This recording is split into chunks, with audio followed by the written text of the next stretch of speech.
Yes, hello. This is another Pursuing God's Heart, just a quick Bible thought that hopefully is simple, biblical, and relevant for us. I was just in the supermarket, which was a successful trip, something I used to take for granted. Now it's quite good to find the things you're actually looking for.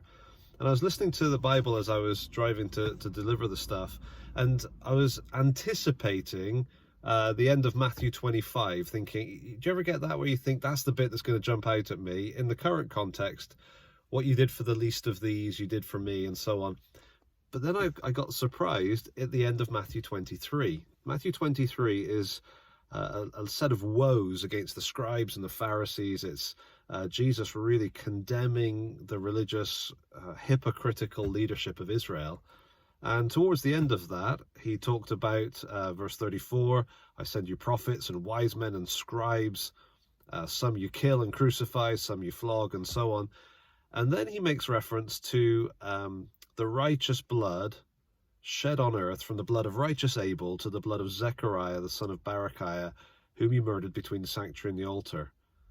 And it just struck me as I was listening to that. First of all, that's a bit of an obscure reference.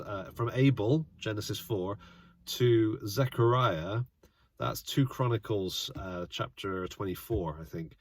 And that sounds like from A to Z, which is nice in English. That's not really what the issue is. The issue is from the beginning of the Old Testament to the end. 2 Chronicles was the final book of the Hebrew Old Testament. So it's saying all of the prophets, all of the blood of the righteous prophets that's been shed down through the centuries, God's going to bring their blood on these people. Now, that kind of struck me as I was listening to it, just the fact that God keeps a record, he knows. And I think just from that A to Z, beginning to end, just that sense that justice is coming on all injustice, and we can be thankful for that. Actually, we should probably be terrified by that, except for the fact that we've got a God whose heart is for protecting us from that justice. So immediately after the Abel to Zechariah, you get Jesus' lament. "O Jerusalem, Jerusalem, the city that kills the prophets and stones those who are sent to it, how often would I have gathered your children together as a hen gathers her brood under her wings,